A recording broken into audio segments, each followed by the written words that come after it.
Our first speaker, Mr. Bittu Sehgal, is the editor of Sanctuary Asia magazine and the founder of Kids for Tigers, the Sanctuary Tiger program involving more than 1 million children across India. He is also a member of the Government of India's National Board of Wildlife. His key involvement centers around issues that connect biodiversity, conservation, and deforestation to climate change. His passion for the environment has carried him through many experiments towards the improvement of the way in which we treat the environment today. Please welcome Mr. Bittu Sehgal. Thank you. 1 minute. Do I need that?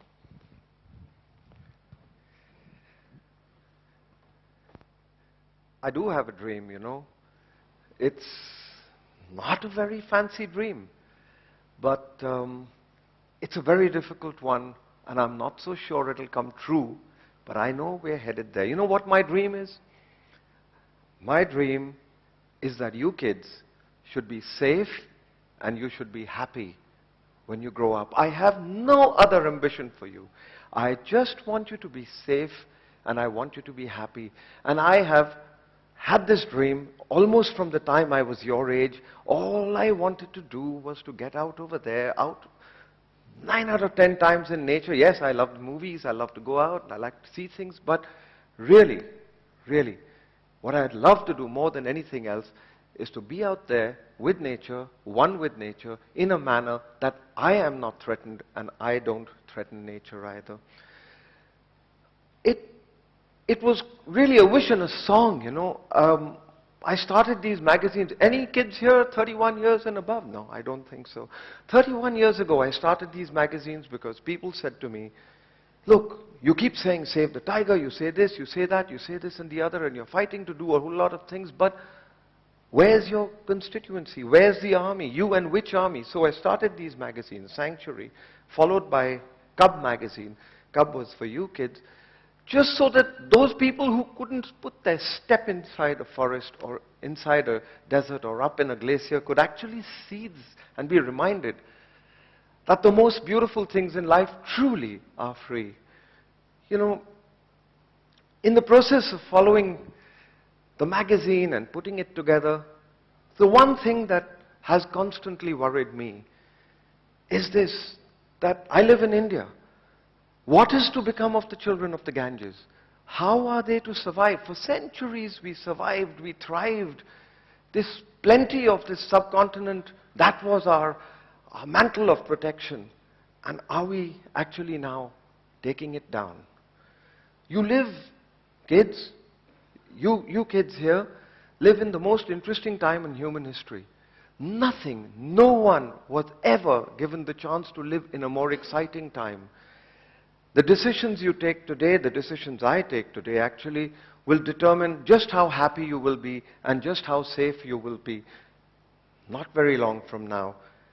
That ice, as I said, is not just the ice that's melting, it's, if climate change spins out of control, it's your lives, it's your future, and that is what I am trying to stop with a lot of people. And when I walk down into a village and people say that, look, in India there are people starving, there's poverty, there's sickness, and here you guys are out trying to save snow leopards and tigers and things. It's an elitist concern. Apart from the fact that I've never seen an elitist snow leopard in my life, the fact is that these are the gardeners of our Eden. Without them we wouldn't know how to maintain this planet.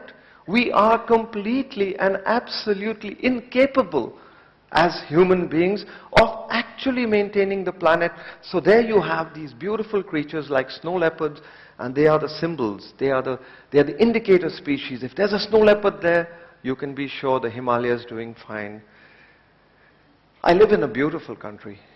It's an exquisite country, and here they would say ki jangal nadi ki maa hai, which is translated, the forest is the mother of the river. There isn't a single river you can go to anywhere in India where there isn't some kind of a temple. Not a temple of the kinds that you might see now, just a collection of rocks, just to remind people that this is where life begins. We worshipped water because we worshipped water, we worshipped rivers. our cultures were birthed there, our philosophies, our songs, our music, our dance, everybody's songs, music, dance, philosophies, religions, they all came in one form or the other, inspired by nature. And when I see the lights in the eyes of young kids, I just want to say to them, protect nature, nature will protect you. You have nothing to worry about. There is a conspiracy. There's a conspiracy on our planet, and that conspiracy is a conspiracy for life. Everything that is not right gets fixed right. You have dirty water, it evaporates, it comes down as rain, it's clean water. It's fantastic. It's unbelievable the way in which everything is just so right. I sat the other day in a forest and I heard seeds falling. These are sal seeds, It's a little helicopter seed that falls, and it made a little plip sound as it fell down. It was just 1 gram or so. But when it grows up, it becomes a 10-ton tree. And kids, the dry weight of that 10-ton tree, 50% is pure carbon. Now, I know that the children know this. I know a lot of adults don't. But we have a problem with climate change. We put too much carbon up into the atmosphere, and it's forming this layer around which allows UV radiation to come in, but it bounces back a little extra infrared, and that's what's causing the earth to warm. Somehow or the other, we all understand this. We do know that there is a problem, but we don't know how to get about and unite to do this. You have to look at the way in which nature manages itself, and the ants are the most wonderful way to look. They are magnificent creatures.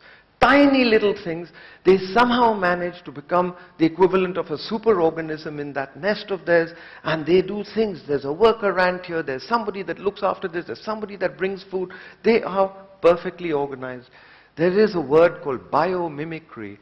Of course, we know that the shark gave way to the submarine, and the dragonfly taught us what to do with helicopters. But more than things, it's the way nature organizes itself. It's the way nature solves its problems. Perhaps looking at nature, studying nature, imbuing a little humility, we might be able to solve even the most intractable problems that we see before us. Just look at it, it's the difference between all other species and Homo sapiens is not just that this millipede, gardener of wild Eden, knows what to do, and in the process of unfolding its life, it actually helps to maintain things. It helps to make the planet more livable. More important, it does not have one capability, and that capability we have, which is the capability of destroying the planet. There's no species on Earth that can actually destroy the planet. We're the only ones with that gift. And everything fits. Everything. It's like a magic jigsaw. It's fantastic. Those eggs, they'll allow the air to come in. They won't allow the moisture to go out. And every species creates more resources for the next generation than it consumes in its lifetime. That's the way of the world. If we don't look after wildlife, the answer that I gave to people who asked, why are you looking to save forests and wildlife when there are people starving? It's because we are the children of the earth, and the earth looks after us.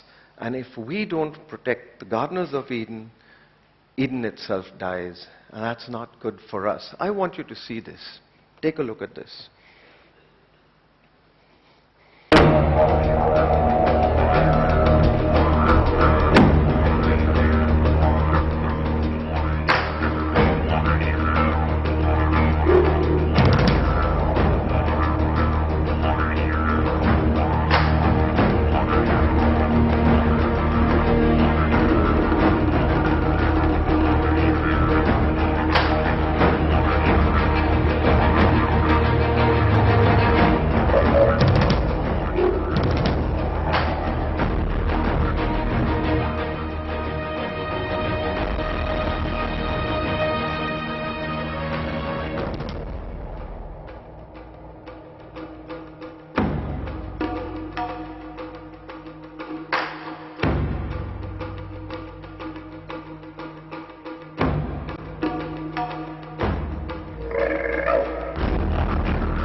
She worth defending?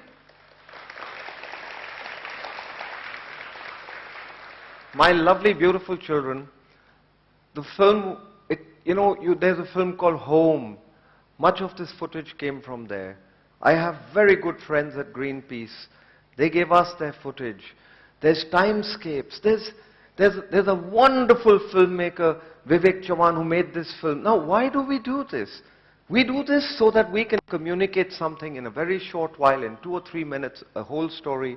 And the truth is that even a 2-minute or 3-minute story has a lifetime of learning that goes before that. And India, what you see over there, that wonderful picture, these are the Hulivesha dancers. For a period of 45 days, they become tigers. They don't sit on tables and chairs, they sit on the ground, they don't use their hands, they use their mouth to eat. They just want to remember what it used to be like and what it feels like to be a tiger. And the tiger is called Pattedar Pani Ka Devta, which is to say he's the striped water god. I mean, striped water god. I have to confess, I am smitten by this animal, but that is not just the reason to save it.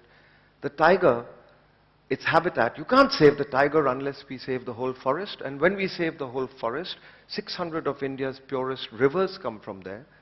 And in the process of doing that, remember that 1 gram seed? We sequester and store carbon. It is perfect. It's just like your own bodies. You cut yourself and one cell knows how to come and join with the other one and it becomes all right, But just imagine, suppose you were to take that little cut and you took dirt from a gutter and you put it inside and you tore it and you teased it. At some point or the other it's going to get septic, you get gangrene, you cut your hand off. I don't want that to happen to our planet. I want our planet to fix itself. It is built to fix itself. But as it's fixing itself, we can't afford to tease it and trouble it and hurt it.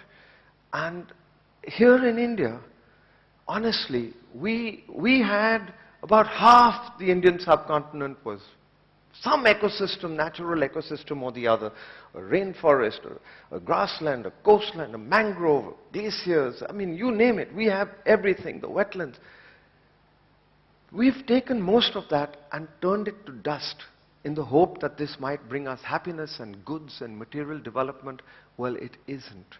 The fact is that on the Indian subcontinent, and I dare say across the whole world, unless we understand that nature needs half, it's like your liver.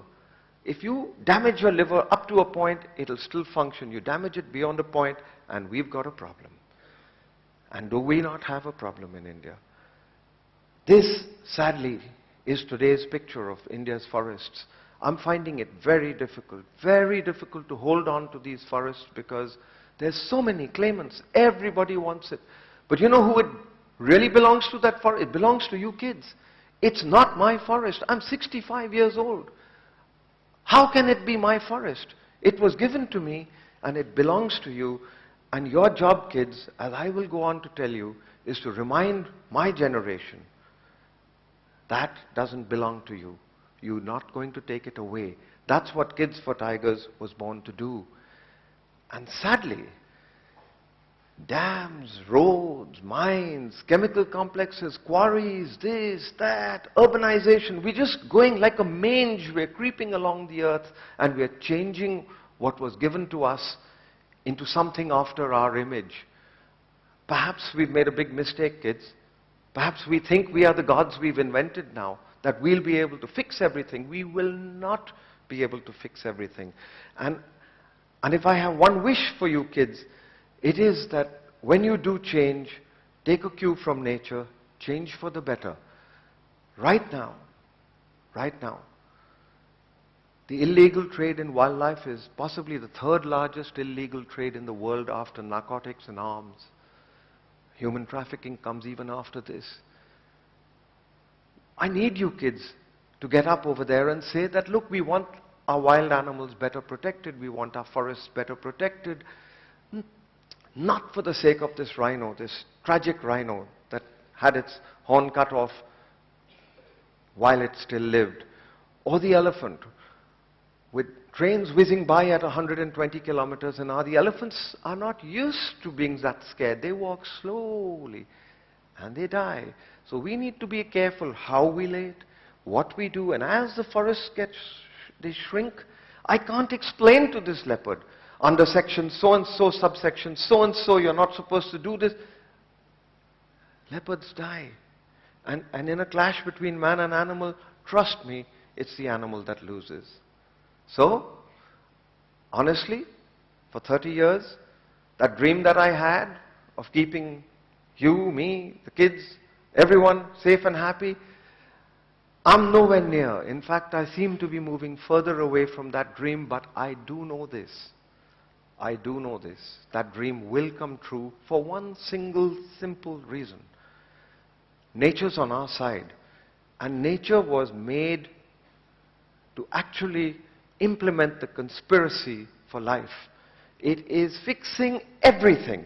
As we go about destroying, nature fixes it. So we go to media, we've gone to prime ministers, we've gone to governors, 3 prime ministers of India, we collected 1 million signatures, and all the adults are telling us, we'd love to save the tiger, we would love to do that, but when they go back in their decision making, we find a reason to carry on with business as usual, and that won't do, because delay is really the deadliest form of denial.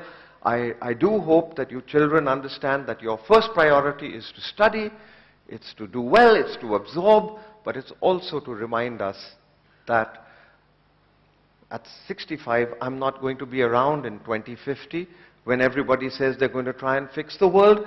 You need the world fixed now. I want the world to be fixed now. I have grandchildren, 3 beautiful grandchildren. I will not leave them a world that is carbon wounded. So the kids go out. Thousands of kids are out on the streets of India today, and they've got simple messages to send, and they're saying, look, just let the world fix itself. The tiger is nothing but a symbol. They sing songs, they do skits, they do everything for that one animal. And that one animal is every animal. It's a polar bear, it's a blue whale, it's a dolphin, it's everything. And that's just all we have to live on. One tiny blue marble. That's all it is. That's all it is. There's nothing more. We don't have another planet. And the fact is that nature is going to fix it for you. You just have to make sure that you tell adults that it's crunch time now. That's a vegetarian stick insect. It never did anything wrong in its life. It's carbon zero.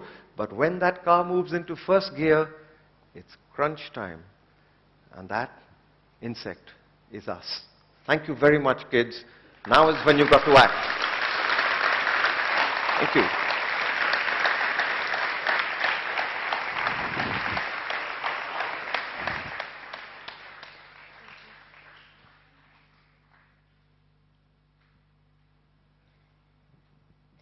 Thank you, Mr. Vittu Saigal, for those insightful words.